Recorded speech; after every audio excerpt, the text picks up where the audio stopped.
Salam semua dari Sekolah Istanbul. Penonton yang dihormati, kami akan bercakap tentang ma'ruf dengan tetamu kami Ali Bardakoglu.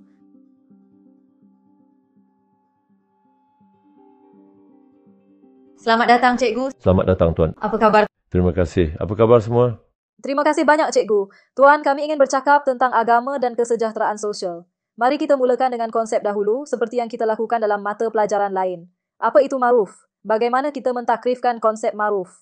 Ya, kini perkataan ma'ruf adalah perkataan Arab dan ia berkaitan dengan adat, dengan hikmah, dengan ilmu. Semuanya adalah perkataan yang berasal dari akar yang sama. Mungkin terjemahan terbaik ialah akal sehat sosial. Dalam erti kata lain, ia menyatakan perasaan, nilai, orientasi dan keputusan bersama orang yang waras dan orang yang berfikir secara munasabah. Malah, ia mewakili pendapat umum yang sihat atau apa yang kita panggil akal, masyarakat yang berada. Terdapat banyak rujukan kepada perkataan maghruf dalam Al-Quran. Kenapa ada rujukan pula? Jika diundur lebih jauh, agama sudah pun berkaitan dengan fitrah manusia, aliran alam kehidupan dan alam semesta. Dalam harmoni, ia menghantar mesej, ia memberikan mesej. Wahyu ilahi adalah mesej yang selaras dengan fitrah manusia dan aliran semula jadi kehidupan. Dengan cara ini, pada hakikatnya sendiri Cik Fatma, terdapat keupayaan untuk melakukan kebaikan, betul dan cantik, untuk menemuinya, menyukainya dan melihatnya sebagai nilai. Dan ma'ruf muncul dalam banyak konteks yang berbeza. Contohnya mengenai kehidupan berkeluarga.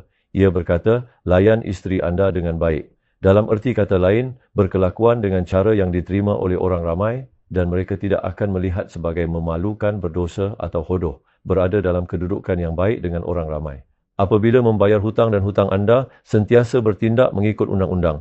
Dalam erti kata lain, Al-Quran sering ingin menyampaikan bahawa ia percaya pada akal sehat manusia dan bahawa ini tidak boleh dilemahkan dan bahawa agama memberikan mesej yang selaras dengannya. Bolehkah kita melihat ini sebagai nilai etika?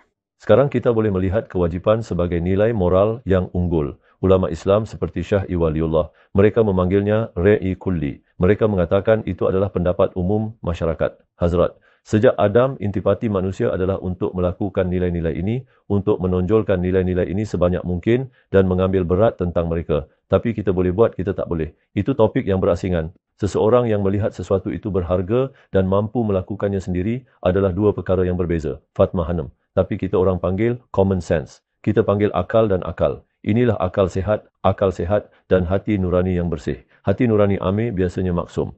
Dalam erti kata lain, semasa Islam datang, orang-orang itu tahu bahawa minum arak adalah tabiat yang buruk, bahawa zina itu memalukan dan mungkar, bahawa riba adalah kelakuan yang sangat buruk, dan bahawa menipu orang miskin, orang yang kesepian, dan orang yang tidak berakal adalah tidak bermoral. Maksudnya, mereka tidak mempelajari segala-galanya daripada Islam. Islam malah dalam satu cara menyokong dan menonjolkan rasa orang tentang apa yang diketahui. Profesor, apa pendapat anda tentang kaitannya dengan konsep ihsan? Ihsan ialah keupayaan seseorang individu untuk menjalani kehidupan peribadi mereka sendiri, hala tuju mereka sendiri dan jalan mereka sendiri dengan cara yang betul melalui dunia dalaman mereka, dunia emosi mereka dan keupayaan individu untuk merasakan bahawa Tuhan Yang Maha Kuasa melihat dan mengetahui mereka. Apabila hadiah dan kesedaran bersatu, mereka mencipta yang diketahui. Tetapi di bawah apa yang diketahui, ada adat. Adat lebih tempatan. Kadang-kadang adat, tradisi, sesuatu wilayah boleh jadi salah. Sebagai contoh, walaupun ia tidak begitu biasa di kalangan orang Arab, mereka menghina anak perempuan mereka. Mereka malu dengan hodoh, iaitu kanak-kanak perempuan. Mereka mengambil berat tentang budak itu. Mereka mengambil berat tentang saudara lelaki mereka. Reputasi masyarakat ini berbeza dengan orang lain. Ini adalah adat masyarakat, bukan yang diketahui. Jadi mereka menyeksa budak-budak itu. Mereka kurang mempedulikan yang aneh, yang kesepian, yang miskin. Tetapi ramai orang yang berakal juga menyedari bahawa ini tidak betul, bahawa ia tidak sesuai dengan maruah manusia, sifat manusia, akal sehat dan akal sehat. Itulah sebabnya apabila Islam datang, ia mengaktifkan pengetahuan masyarakat. Untuk dikenali, ia mesti berdasarkan kebaikan. Ia akan berdasarkan kepada kebaikan dan kecantikan. Ia tidak akan mengganggu hati nurani anda. Dalam erti kata lain, apabila anda ditinggalkan sendirian, ia tidak akan membuatkan anda bertanya soalan, mengapa saya melakukan ini? Atau ia bermaksud tingkah laku yang orang yang waras, Fatma Hanum, orang yang waras tidak mendapati tercela, hodoh atau hodoh. Tetapi satu orang boleh bertindak bertentangan dengan apa yang betul dan dua orang boleh bertindak bertentangan dengan apa yang betul. Di sini, dalam Islam, dikenali adalah amat penting. Islam memulakan seruannya bukan dengan bercanggah dengan yang adil, bukan dengan bertentangan dengan akal budi masyarakat Arab, tetapi dengan menyuburkannya, membawanya ke hadapan dan menggalakkannya. Malah jemputan semua Nabi sentiasa mengikut garis apa yang diketahui. Perkataan ma'ruf digunakan dalam Al-Quran iaitu lebih daripada 30 ayat membuat rujukan. Bertindak mengikut apa yang betul, bertindak mengikut apa yang betul. Apa itu ma'ruf? Ma'ruf adalah perbuatan yang baik. Ma'ruf bermaksud datang menolong orang lain. Perbuatan baik adalah tentang menginginkan orang lain apa yang anda inginkan untuk diri sendiri. Ia adalah untuk melakukan apa yang baik, betul dan cantik. Ia adalah untuk menonjolkan nilai moral, bukan kuasa. Dalam erti kata lain, kita boleh mengumpulkan semua yang kita panggil baik, betul dan cantik dalam konsep apa yang dikenali sebagai apa yang diketahui. Dan fitrah yang Allah ciptakan, fitrah yang diletakkannya dalam hati dan zat kita, menjadikan manusia cenderung untuk melakukan kebaikan. Manusia secara semula jadi cenderung untuk melakukan perbuatan baik. Dia berdiri untuk apa yang baik, betul dan cantik. Agama juga menyokong perkara ini. Syariah adalah bentuk terkawal dari apa yang diketahui. Dengan kata lain, syariah tidak membawa apa-apa yang orang tidak tahu. Syariah mengatakan bahawa orang harus melakukan perkara yang baik, yang mereka tahu, yang mereka lihat sebagai yang diketahui, yang mereka lihat sebagai yang diketahui, yang mereka lihat sebagai yang betul, yang baik, yang indah, bahawa mereka berkata, oh andai kita boleh melakukannya, bahawa mereka ingin melakukannya, sangat bagus untuk melakukannya, tetapi mereka tidak dapat melakukannya kerana sebab ini atau itu. Dan apabila kita mengatakan syariah, peraturan agama mengenai kehidupan seharian, juga menjadikan perkara yang diketahui biasa dan nyata. Dalam hal ini, terdapat kaitan yang sangat erat antara agama dan apa yang diketahui dan syariah. Dari satu segi, jemputan yang dibawa oleh para Nabi adalah hazati dari Adam hingga hazati undangan yang dibawa oleh para Nabi sehingga Muhammad SAW adalah seruan yang menyuburkan dan menyerlahkan kewarasan manusia, mendorong mereka ke arah itu dan cuba menjadikannya dominan. Sebagaimana yang dinyatakan dalam ayat, ikutilah jalan pengampunan, suruhlah orang berbuat kebaikan, dan berpalinglah dari orang-orang yang jahil. Dalam perhubungan dengan orang ramai, adab yang baik adalah penting. Dalam kehidupan keluarga, dalam perniagaan, adab yang baik adalah penting. Dengan kata lain, kebaikan adalah lawan dari kejahatan. Mungkar bermaksud hodoh. Perkara yang orang anggap memalukan, berdosa, yang mereka katakan tidak patut dilakukan, bahawa mereka mempunyai kuasa, kekuatan, wang, harta, tetapi mereka mengatakan bahawa mereka tidak sepatutnya melakukannya adalah kejahatan. Seluruh kehidupan Nabi kita sentiasa berada dalam barisan amal soleh. Anda tidak dapat menjumpai sebarang kelakuan Nabi yang dipandang orang memalukan atau jelik. Dia melakukan apa yang perlu mengikut adat, cara dan kebahagiaan masyarakat itu. Tetapi ini mungkin berubah secara beransur-ansur dari semasa ke semasa. Ini mungkin perubahan kecil. Tetapi garis utama tetap tidak berubah. Baiklah, biar saya katakan begini. Izinkan saya merujuk kepada 10 perintah sekali lagi. Iaitu hazati apa yang dikatakan oleh semua Nabi sejak Adam adalah terkenal dan tidak ada di dalamnya yang mengganggu kita hingga ke hari ini. Apa yang dia cakap, jadilah benar, jujur, bermoral, berbuat baiklah pada ibu dan ayahmu, berada di sana untuk mereka yang memerlukan, jangan ketuk atau pukul. Tuan, mengapa amaran ini? Dengan kata lain, jika ia adalah fitrah manusia dan mempunyai sifat yang baik, maka agama menyokong alam, Fatmah Hanum. Apabila anda membiarkan manusia bersendirian dengan sifatnya, dia adalah orang asing. Anda tidak pernah tahu. Dia hilang arah. Sifat itu mungkin tidak mencukupi untuk seseorang. Akal mungkin tidak cukup untuk seorang manusia. Kerana manusia bukan sahaja mempunyai akal dan fitrah. Manusia juga mempunyai pelbagai dorongan, keinginan, cita-cita dan kehendak. Jadi kita melihat bahawa orang boleh melakukan satu perkara yang salah. Maklumat tidak memberikan apa-apa. Ia tidak membuat orang menjadi jujur dan jujur. Ia juga tidak menyediakan diploma. Bolehkah anda mengukur akhlak seseorang dengan diploma? Anda tidak boleh mengukurnya. Baginya, ia bukan tentang mengetahui, tetapi tentang melakukan perkara yang betul. Oleh itu, agama tidak mengambil berat tentang memberi maklumat, tetapi tentang mempraktikkan maklumat yang betul. Dengan kata lain, ia melatih kehendak dan memberi kesedaran. ia sebenarnya menjadi berkaitan dengan tindakan. Tindakan, perbuatan baik. Perbuatan baik itu penting. Mengetahui itu tidak penting. Adalah penting untuk dapat melakukan apa yang anda tahu betul. Sudah tentu orang tahu kebenaran. Kini, masyarakat Arab juga mempunyai akal dan fikiran yang waras. Islam mementingkan akal, tetapi menggerakkannya dan mengubahnya menjadi tindakan. Al-Quran memerintahkan kamu untuk tidak menyimpang dari keadilan, walaupun ia bertentangan dengan kerabat kamu. Ini sudah diketahui umum, tetapi adakah ia satu perkara yang mudah? Jangan menyimpang dari kebenaran dan keadilan, walaupun ia bertentangan dengan orang yang dekat dengan anda. Dia berkata, gist, kelakar sungguh. Dalam erti kata lain, katanya, ada pihak yang menegakkan keadilan. Kerana jika orang tidak menegakkan keadilan, keadilan akan jatuh dan tidak akan tegak dengan sendirinya. Untuk keadilan wujud, rakyat mesti memperjuangkannya. Sama ada orang bersikap adil atau tidak adalah jelas apabila ia memberi kesan kepada kejiranan mereka sendiri, kepentingan mereka sendiri dan saudara mereka sendiri. Saya juga mahukan keadilan di kutub. Jadi jika kita akan bercakap tentang keadilan di kutub, semua orang adalah adil. Tetapi ia adalah tentang orang yang kita sayangi, tentang diri kita, tentang ego kita. Kami menuntut sesuatu, tetapi ada orang yang lebih layak daripada kami. Agama Islam, Al-Quran, memberi manusia kesedaran untuk melakukan apa yang diketahui, kemahuan untuk bertindak dan mengubah apa yang diketahui. Dia memberi latihan itu. Sebab itu Al-Quran dan Sunnah agama menyuruh kebaikan dan melarang kemungkaran. Al-Quran berkata, suruhlah yang ma'ruf, serlahkan yang ma'ruf, cegah dan tutupi perbuatan yang mungkar, keji dan maksiat sedapat mungkin. Ini bermakna masyarakat Islam ingin menjadi masyarakat yang terkenal. Cikgu, susah sangat nak jaga keseimbangan ni. Contoh ini terlintas di fikiran. Melayan seorang guru yang mempunyai anak di dalam bilik darjahnya dengan lebih teruk atau membuat usaha tambahan untuk tidak menunjukkan bahawa dia mengambil berat terhadap anaknya hanya untuk menunjukkan bahawa dia melayan kanak-kanak lain secara adil agar tidak menunjukkan bahawa dia memberi keistimewaan tersebut kepada anaknya sendiri. Inilah contoh yang selalu terlintas di fikiran saya di sini. Bagaimana untuk memisahkan dan mengekalkan keseimbangan?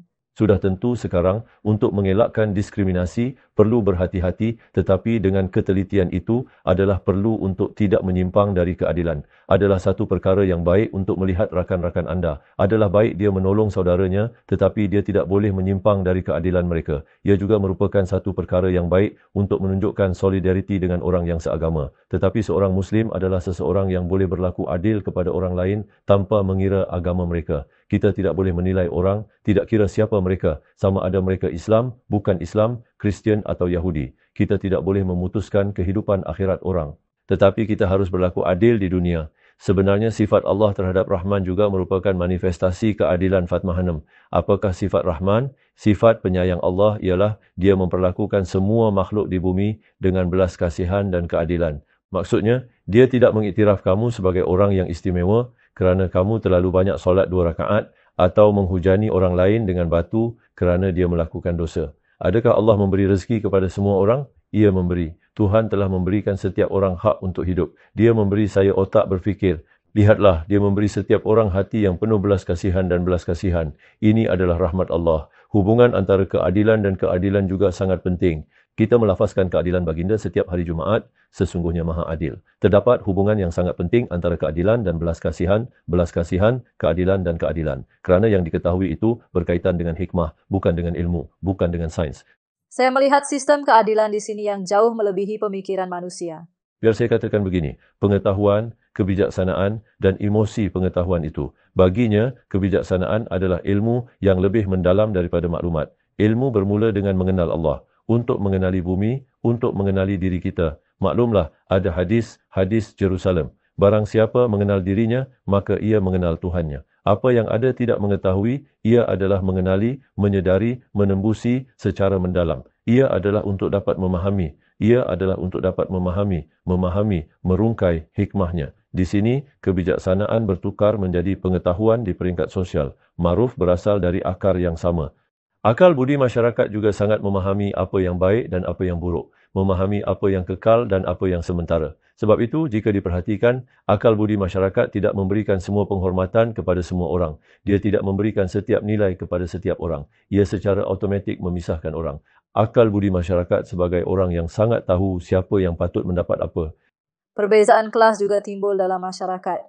Dengan kata lain, ia mengambil kira perbezaan kualiti, bukan kelas. Akal budi masyarakat menghargai manusia mengikut nilai, kebolehan dan kualiti mereka. Dalam hal ini, di mata orang, apa yang baik dan betul juga penting kerana ingatlah sebuah hadis, apa yang orang Islam anggap baik itu juga baik di sisi Allah. Cikgu, bagaimana kita boleh mengeluarkan ayat apakah dunia ini? Apa yang dimaksudkan di sini, orang ramai. Ia tidak merujuk kepada orang yang waras. Maksud awak, sekali lagi terdapat perbezaan dalam kualiti. dengan kata lain, hak anda untuk memberi perhatian kepada kecaman orang yang mengutuk, kata Al-Quran. Berjalan di atas jalan yang anda tahu betul. Lihatlah, maksudnya kutukan orang yang mengutuk itu sudah diketahui umum. Ini tidak memberitahu kita. Ia adalah sesuatu yang di luar akal sehat sosial. Dalam erti kata lain, kita tidak boleh selalu memanggil setiap bunyi orang ramai sebagai baik. Sudah tentu. Dengan kata lain, yang diketahui ialah sesuatu yang berkaitan dengan ilmu, hati nurani dan hati nurani manusia biasa. Atas sebab ini, ia juga merupakan salah satu karya yang sah secara sosiologi yang menjadi asas undang-undang. Peraturan undang-undang seperti peraturan agama dan mesej agama mesti bertepatan dengan akal budi masyarakat. Dalam hal ini, akal sehat sosial yang sah dikaitkan dengan peraturan undang-undang, nilai moral, peraturan agama dan nasihat agama dan mewakili penyebut yang sama yang menyatukan mereka semua. Sudah tentu pada hakikatnya dalam intipati apa yang diketahui terdapat hikmah dan sifat. Tuhan telah menghantar kita ke dunia ini sebagai makhluk yang berkualiti, sebagai makhluk yang dihormati. Tuan, dalam Al-Quran ia banyak disebut berkaitan dengan keluarga dan tanggungjawab seperti yang diketahui. Dalam Al-Quran, kehidupan berkeluarga adalah kawasan di mana adab yang baik sangat diperlukan. Kerana peraturan undang-undang dan polis tidak boleh terlalu banyak menceroboh kehidupan keluarga. Kehidupan keluarga berlaku dalam dinding tertutup. Oleh itu, ibu, bapa, anak-anak dan orang tua-tua keluarga mempunyai tanggungjawab yang besar untuk menjaga kedudukan suci. Sebagai contoh, apakah yang dikatakan oleh Al-Quran? Jika perpisahan atau perceraian ada dalam agenda, dia mencadangkan dua perkara. Dengan nama Allah yang Maha Kuasa, dia menggunakan dua perkataan, pemaaf dan pemurah. Pemaaf dan pemurah. Jika anda akan meneruskan kehidupan keluarga anda, kehidupan suami dan isteri anda, teruskan dengan ma'ruf.